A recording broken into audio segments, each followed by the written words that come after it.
श्रीमद् भगवद गीता का सार। श्रीमद् भगवद गीता सिर्फ एक धर्म के लिए नहीं है, बल्कि इसे धरती के हर इंसान को पढ़ना और समझना चाहिए, ताकि वो अपनी जिंदगी में सुख, शांति और सफलता को प्राप्त कर सके। कहा जाता है कि जिस घर में गीता का पाठ हर रोज पढ़ा जाता है या सुना जाता है, उस घर में भगवान श्री कृष्ण आते रहते हैं। श्रीमद् भगवद गीता साक्षात भगवान की दिव्य वाणी है। इसकी महिमा अपार है, अपरिमित है। उसका यथार्थ में वर्णन कोई नहीं कर सकता। शेष, महेश, गणेश भी इसकी महिमा को पूरी तरह से नहीं कह सकते, फिर मनुष्य की तो बात ही क्या है। भागवत गीता में कुल 18 अध्याय और 700 श्लोक हैं, जिन्हें सभी के लिए पूरा पढ़ पाना थोड़ा मुश्किल है। इसीलिए आज के इस बेहद ही खास वीडियो में हम श्रीमद् भगवद गीता के 18 अध्यायों के 700 श्लोकों के सार के बारे में बात करेंगे, जिन्हें जानकर आप श्रीमद् भगवद गीता का सही मतलब समझ पाएंगे। इसलिए इन विचारों को आप हर रोज रात में सोने से पहले जरूर सुनें। तो चलिए जानते हैं भगवद गीता के 700 श्लोकों के सार के बारे में।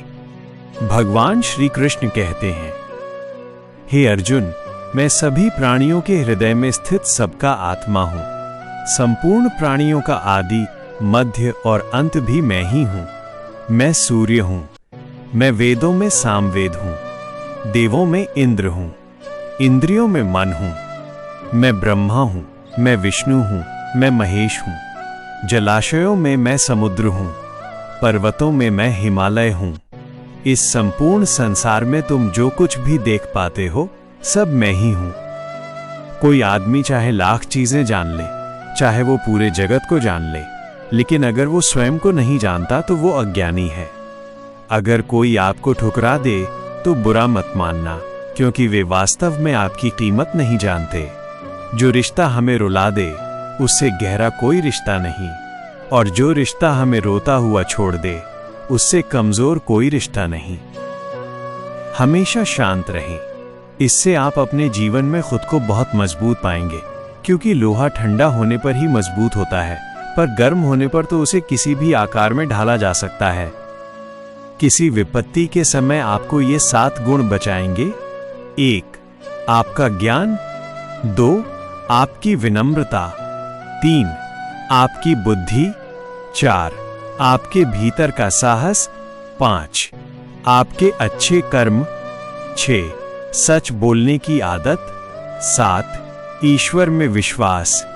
आत्मा हमेशा जानती है कि सही क्या है और गलत क्या है, लेकिन मनुष्य के सामने चुनौती तो मन को समझने की होती है।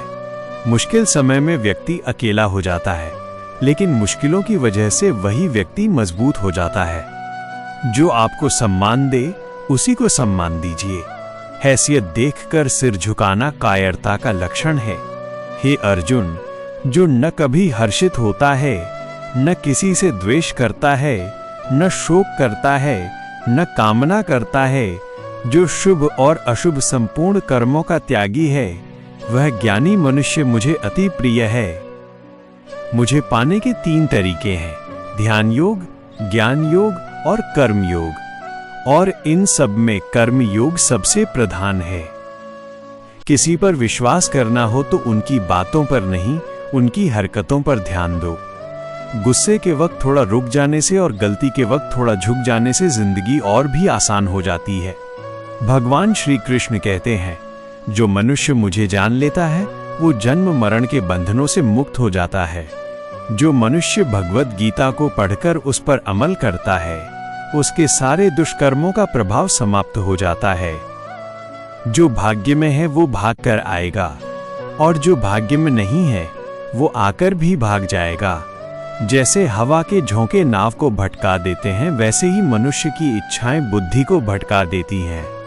एक समझदार व्यक्ति वही है जो दूसरों को देखकर उनकी विशेषताओं से सीखता है, उनसे तुलना और ईर्ष्या नहीं करता।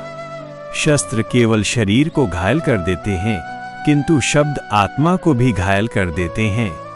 जो मनुष्य अपने को परमात्मा से अलग नहीं समझता और न ही शरीर से अपना कोई संबंध मानता है, वह सदा के लिए जन्म मरण से मुक्ति पा लेता है। जो व्यक्ति आध्यात्मिक जागरूकता के शिखर तक पहुंच चुके हैं, उनका मार्ग है निस्वार्थ कर्म। और जो भगवान के साथ संयोजित हो चुके हैं, उनका मार्ग स्थिरता और शांति है। मानव कल्याण ही भगवद गीता का प्रमुख उद्देश्य है। इसलिए मनुष्य को अपने कर्तव्यों का पालन करते समय मानव कल्याण को प्राथमिकता देनी चाहिए। श्री कृष्ण कहते हैं, जो तुम्हारा साथ देता है तुम उसका साथ दो, जो तुम्हें धोखा देता है तुम उसे त्याग दो। जिस जगह आपका सम्मान नहीं हो वहां कभी जाना नहीं चाहिए, वरना लोग आपको कमजोर और बेवकूफ समझेंगे। जहां बारिश न हो वहां फसल खराब हो जाती है, और जहां संस्कार न हो वहां नस्ल भी खराब हो जाती है। जो लोग कहते हैं मेरे पास वक्त नहीं है, असल में उनके खास रिश्तों की गिनती में आपका नाम ही नहीं है। हे अर्जुन, जो वास्तविक रूप से मेरे दिव्य जन्म और कर्मों को समझता है, वह शरीर त्यागने के बाद पुनः जन्म नहीं लेता और मेरे परम धाम को प्राप्त होता है। जिस मनुष्य के अंदर ज्ञान की कमी और ईश्वर में श्रद्धा नहीं होती, वो जीवन में कभी भी आनंद और सफलता प्राप्त नहीं कर पाता। ईश्वर ने हमें जो कुछ भी दिया है वही हमारे लिए पर्याप्त है, और यही अटल सत्य है। संयम, सदाचार, स्नेह और सेवा, ये गुण सत्संग के बिना नहीं आते। ईश्वर से की गई प्रार्थना से परिस्थिति बदले या न बदले, लेकिन इंसान के चरित्र में अवश्य परिवर्तन आता है। बात इतनी मधुर रखो कि कभी वापस भी लेनी पड़े तो कड़वी न लगे। खुद में थोड़ा स्वाभिमान होना जरूरी है, वरना लोग आपको वहां भी दबाने की कोशिश करेंगे जहां आपका अधिकार है। श्री कृष्ण कहते हैं, दुख सुख को समान समझने वाला धीर पुरुष मोक्ष के योग्य होता है। जब तक तुम अपने आप से नहीं हारते, तब तक दुनिया की कोई ताकत तुम्हें हरा नहीं सकती। कमजोर तुम नहीं, तुम्हारा वक्त है, और वक्त सबका बदलता है। तुम बस अपना कर्म करते जाओ।